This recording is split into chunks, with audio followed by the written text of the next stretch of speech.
Pues en esta ciudad famosa por sus canales ha caído tanta agua que están viviendo las peores inundaciones en medio siglo. La llamada agua alta alcanzó los 187 centímetros de altura. El gobierno ya de plano decretó estado de emergencia. La plaza de San Marcos quedó bajo el agua. It was a bit difficult to find food yesterday night because we walked maybe for more than 1 hour. Hay 6 pies de agua por encima de las inundaciones normales para esta época. Oli, como pudieron ver en la intro que intenté hacerles, quiero hablarles sobre Venecia. No sé si ustedes han visto noticias o algo por el estilo, pero resulta que Venecia ha tenido sus peores inundaciones en mucho tiempo. No ha salido mucho en la tele, o es que quizás yo en realidad no veo tele, ustedes ya saben, la tele miente, hay que ir a quemar los canales. Me llamó mucho la atención, entonces empecé a informarme y todas esas cosas, y todo de lo que les voy a hablar ahora, que básicamente es explicar por qué Venecia se hunde desde el inicio de su creación hasta ahora, y el futuro, va a quedar en la cajita de la descripción, los enlaces a los documentales, a los artículos, todo eso por si es que a alguien más le interesa el tema como a mí. Venecia es una cosa preciosa, yo creo que a través de la historia del arte, te parece hermoso, te parece un lugar extraño, ¿verdad? Sobre el agua, ningún otro es parecido. Venecia tiene muchas cosas bonitas, pero a la vez muchas cosas malas. Y no voy a hablar tanto de eso, sino que más enfocado en por qué se está hundiendo. Como les dije, Venecia siempre ha tenido inundaciones, siempre. De hecho, me llama mucho la atención que hay gente que pone como las líneas de la subida del agua, las líneas de la inundación, como cuando tú en la pared pones cuánto creciste, bueno, lo mismo que hacen allá. Se cree que a finales de este siglo, Venecia, el agua subiría por lo menos 2 metros. 2 metros es mucho, claro, en 100 años, a finales del siglo, pero igual sigue siendo bastante. Yo pensaba, después de todo esto, que ser ingeniero en Venecia tiene que ser para lo que estudiaste, ¿verdad? Así como un desolla cabeza, no sé, esa palabra la acabo de inventar, pero tiene que ser algo demasiado interesante poder descubrir o investigar, ¿verdad? A estas fallas encontrarle una solución. Venecia no es la única, ¿verdad? No es como la única isla que se está inundando, que vendría a ser como la próxima Atlántida, como dice la gente. Hay muchas más. La isla Fiji, Goramara, Kiribati, Marshall, las tuve que notar porque ese nombre es muy raro, entre muchísimas más, que son islas que también van a quedar bajo el agua muy pronto, pero esto es lo mismo que pasó con Notre Dame. ¿Se acuerdan que cuando Notre Dame se quemó, todo el mundo empezó a dar dinero y todo el mundo estaba triste y que Notre Dame esto y Notre Dame esto otro? Pero nadie se preocupaba del Amazonas de la misma manera. Es lo mismo que pasa con estas islas, no son tan importantes, no tienen una carga patrimonial histórica tan importante como Venecia, y por eso la gente no se preocupa tanto de ellas. Antes de hablar de por qué se está inundando, habría que retroceder, ¿verdad?, a por qué se construyó en ese sitio Venecia. ¿Por qué alguien construiría en el agua? Venecia fue construida en una laguna al norte de Italia, en la costa adriática. Hay que pensar que hay un concepto en geografía que se llama determinismo geográfico, o sea, es como la discusión entre si al ser humano lo determina el medio o el ser humano determina al medio. Y en este caso, se supone que era imposible, ¿verdad?, crear construcciones ahí, pero el ser humano, como siempre, lo logró. Hoy en día, Venecia está conformada por 124 islas y la cruzan más de 600 puentes. Y desde que se construyó, el agua ha subido 24 centímetros, desde el siglo V más o menos. Porque resulta que en el siglo V es cuando tenemos todas estas invasiones bárbaras o invasiones, ¿verdad?, extranjeras. Los pobladores que vivían cerca tenían que buscar una manera de protegerse. Lo que hicieron fue irse a estos islotes porque, claro, es fácil llegar a estos islotes para las personas que los conocen, pero no para los invasores. Se establecieron ahí, fueron ocupando y ocuparon todas las islas. Poco a poco se les acabó la tierra y comenzaron a construir en el siglo VII más o menos sobre el agua. Y aquí viene lo interesante, que no sé si ustedes saben, pero lo que hicieron fue instalar varios pilotes muy grandes de distintos tipos de árboles por debajo del barro, porque debajo del barro el suelo era arcilloso y eso lo hacía mucho más estable, unos 3 u 8 metros debajo. Los pilotes lo que hacían era que quedaban entre el suelo arcilloso, por lo tanto el barro a su alrededor se comprimía y así no se erosiona. Debido a eso es que los pilotes se mantienen completamente estables. Y tú te preguntas cómo no se desintegraban o cómo no se, no sé, los palos mojados se echan a perder, ¿cachai? Entonces, ¿cómo no se desintegraban? Y eso es debido a que como quedaban estancados, quedaban metidos en la arcilla, compactos, el agua no los tocaba. Debido a eso no entra el oxígeno y no se desintegran. Es que la weá es pero espectacular, yo lo encuentro demasiado genial. A medida que va pasando el tiempo, ¿verdad? El barro se endurece, o la arcilla se endurece, y compacta muy firmemente y se puede establecer algo sobre esos pilotes. Venecia, de hecho, está situada, establecida sobre más de 10 millones de pilotes. Son caleta, es un bosque debajo del agua. Y ahora tú te preguntas, ¿cómo desde el siglo V se ha mantenido tan estable y recién ahora se viene a empezar a inundar? Como les dije, las inundaciones están desde siempre en Venecia, solamente que las películas no te lo muestran. Tampoco te muestran la suciedad, porque he visto unos videos en donde está todo cochino. Y como todos sabemos, el ser humano es el culpable de absolutamente todo y tenemos varias causas. Yo las dividí, según estuve buscando, en 4. Primero, vamos a hablar de la sal. El agua que está en Venecia, ¿verdad? Es agua salada. La sal fue el primer obstáculo con el que se tuvo que encontrar Venecia al ser creada, porque la sal comienza a desintegrar poco a poco los ladrillos y ese tipo de cosas. Entonces ellos encontraron una manera de resolver el hecho de que la sal estuviera en constante contacto con las construcciones. Sobre los postes, colocaron una estructura de madera con varias capas de ladrillos. Sobre esta, construyeron un borde de piedra blanca de la costa mediterránea dálmata, la piedra de Istria. Esta forma la primera línea de defensa contra el agua salada. La altura de esta pared protectora correspondía a la amplitud entre la marea baja y alta. De esta forma, se evitó el contacto del agua con las paredes de apoyo de ladrillo más débiles. Como ustedes pueden ver, entonces, la sal erosiona los ladrillos que están hechos de arcilla. La base, ¿verdad?, está hecha de una roca impermeable, de piedra caliza, creo que se llamaba. Eso impide que la sal se filtre, ¿cachai?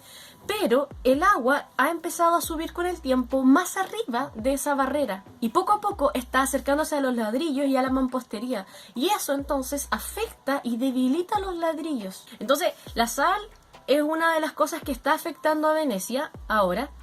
La está afectando a los edificios, ¿ya? No es que debido a la sal se inunde Venecia, sino que afecta a las construcciones se empiezan a debilitar. Y eso es súper grave, imagínate, son construcciones de mucho tiempo que están hechas de una manera muy especial, de modo que el agua o los terremotos hace que se muevan porque hay espacio entre los ladrillos y entre las... ¿cómo se llaman? Entre la madera del piso, ¿cachai? Entonces está afectando gravemente a las construcciones. Aquí entra el segundo punto, que es el de las lanchas y el de los cruceros. Resulta que antes solamente habían góndolas, estas típicos barquitos largos, ¿verdad?, que se mueven de a poquito con una persona, etc. Bueno, ahora el ser humano ha creado tanta cuestión que creó estas cosas gigantes, estos cruceros inmensos que son brutales. Esas cuestiones parecen una ciudad. Y las lanchas, que las lanchas están todo el tiempo constantemente andando en las lagunas de Venecia. En Venecia no hay auto. Lo que hacen es que mueven constantemente el agua, porque tienen estas turbinas, ¿verdad? Imagínate ya, las lanchas las mueven constantemente, pero imagínate esas monumentales cruceros que pasan todos los putos días, más de 9 veces al día. O sea, yo veía gente que protestaba en contra de estos cruceros, ¿cachai? Ella, la que estuvo en Venecia. El tema de estas lanchas con estas turbinas y con este movimiento de agua es que además de mover el agua hacia la mampostería, está moviendo el subsuelo, donde están los pilotes que sostienen Venecia. Y eso no tiene que ocurrir, Venecia está sobre esos pilotes. Otro factor también es lo que llaman agua alta o subidas de agua, ¿verdad? Que pasan todo el río, pasan todos los mares, ¿verdad? O sea, el agua sube, listo. Esto se había considerado antes, se había considerado la subida del agua para construir, pero como ha aumentado el nivel del mar debido al calentamiento global, lamentablemente el agua alta ahora es cada vez más alta, llega cada vez más. De hecho, hay varios sectores de las casas que la primera planta ya está out. De repente hay algo que se llama escondrada. Esa cuestión es lo que denominan la tormenta perfecta. Venecia es vulnerable a los vientos. Los vientos cálidos del sur empujan el mar Adriático hacia la ciudad. Pero los vientos fríos de los Alpes pueden empujar también el agua del mar hacia Venecia desde el norte. Calentamiento global. Y el último punto que tengo para poder explicar por qué se está inundando Venecia es el tema de la industrialización. Resulta que Venecia antes tenía pocitos de agua muy inteligentes, o sea, investigan sobre eso, yo lo encontré alucinante, no existen en ninguna otra parte del mundo. Pero, debido a la industrialización, se comenzaron a excavar más de...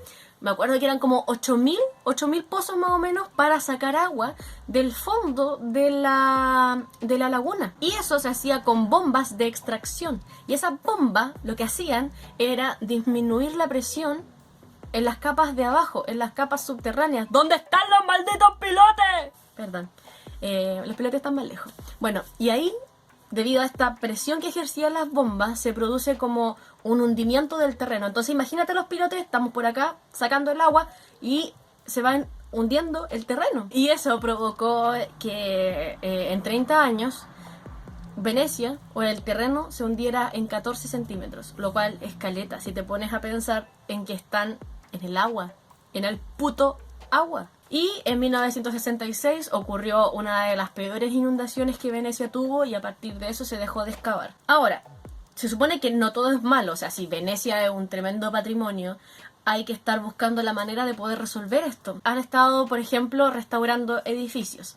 Lo que hacen es drenar un canal y se ponen a restaurar los edificios, la parte más baja, ¿verdad? Con la piedra y el piloto y toda la cosa. Eso ha ayudado bastante porque comienzan a utilizar mecanismos que antes no existían. Voy a insertar un clip que encontré buenísimo sobre la catedral, de cómo la estaban restaurando el piso. Esta parte está muy mal, tiene muchos huecos y se puede ver la sal en los bordes. El equipo de Giovanni está extrayendo más de 4.500 piezas de mármol para eliminar la sal. Antes de volver a colocar el mármol, el equipo instala una serie de capas protectoras bajo el suelo para mantener el agua salada a raya. Colocan una membrana plástica sobre la base porosa de ladrillo de la iglesia para impedir que el agua salada suba. Una rejilla metálica la protege. Encima, instalan 3 kilómetros de tubos. Estos llevan agua caliente por el suelo, secando cualquier humedad. Recubren este sistema de calefacción subterráneo con hormigón. Y vuelven a colocar el mármol restaurado encima. Fueron cortadas a mano, así que cada pieza es diferente. Cada una debe volver exactamente a donde estaba. Si nos desviamos 1 milímetro sería un desastre. Además de esto, había algo que se intentó hacer en Venecia que se llamaba el proyecto Mose. Mose supuestamente viene del Moisés, ¿ya? O sea, ustedes saben, el agua, Moisés, que separó el mar, etc. Más o menos desde el 2003-2005 se estaba intentando construir una barrera de hormigón que vendría a ser una compuerta que se levantara cuando hubiesen subidas muy grandes del mar. Entonces eso impediría que el agua llegara de manera tan drástica a Venecia. 78 compuertas formarán una barrera de 1,5 kilómetros en las 3 entradas de la laguna, sellándola ante cualquier inundación. Este proyecto es carísimo, brutalmente caro, llevaba años la gente poniendo su fe en él y resulta que aún no se ha podido poner en función porque los costos son tremendos. Lo otro que se está en propuesta, como evaluando el proyecto, es... ¿se acuerdan cuando le hablé de la bomba, verdad, que presionaba y sacaba el suelo? Bueno, están intentando hacer un levantamiento del suelo. Lo que quieren, por ejemplo, aquí es que en este espacio que quedó, bombear agua salada para ir levantando poco a poco el suelo. Eso tiene que ser lentísimo porque si no destruyen todo. Porque lo bueno de cuando surge un conflicto tan grande como este es que la mente del ser humano se pone a funcionar de maneras más ingeniosas, ¿verdad? Bueno, como conclusión, Venecia tiene más problemas que solamente el hundimiento, ¿verdad? Y la subida de las mareas. Y hay algo que los teóricos, o por lo menos la gente, tiende a llamar turismo vacío. Resulta que Venecia es uno de los sectores más turísticos, más bonitos, pero lo que se produce ahí es turismo vacío. Es personas que no asisten a nada en Venecia más que sacarse la foto en el agüita, ¿verdad? O en una góndola. Entonces, por ejemplo, explicaban que los museos están vacíos, las iglesias están vacías, etcétera. Y esta gente que hace turismo vacío deja basura tirada por completo. Hubo protestas en contra de esto, ¿cachai? Como les decía, de los cruceros, del turismo, etcétera. Hay un miembro de ICOMOS, el barroquista, es una persona muy influyente en Twitter al parecer. ICOMOS es una organización, dice, internacional no gubernamental que está dedicada a la conservación de los monumentos del mundo. Este hombre llamado el barroquista dijo 2 frases que a mí me llamaron mucho la atención. Primero, si el viajero no conoce el valor del lugar que visita, es más probable que no lo respete. Y segundo, la culpa no es del turismo en sí, sino del turismo sin control ni gestión de flujos. Son 2 cosas que afectan radicalmente a Venecia. No es que esto produzca que Venecia se inunde, pero son 2 conflictos junto a la basura que la afectan grandemente. Y me gusta mucho el concepto del turismo vacío. Ojalá que ninguno de nosotros caiga en eso. Por ejemplo, si vas a África, Asia, no te subas a los elefantes. Eso no se hace. ¿Cachai? O sea, son pequeñas cosas que si nosotros nos ponemos a pensar, afectan cuando tú vas a un lugar de visitante. La idea es ser conscientes con el medio ambiente y en realidad con las personas que son nativas de esos sitios. Y nada, yo quería hablar de eso, cambié ángulo y todo porque pasó la basura, me dejaron sola en la casa. Tuve que salir corriendo con la bolsa de la basura en la mano. ¡Párenme, por favor! Así que, pequeño lapsus. Espero no haber perdido el hilo de lo que les estaba diciendo. Cualquier comentario que tengan pueden dejarlo abajito. En fin, nos vemos en otro video.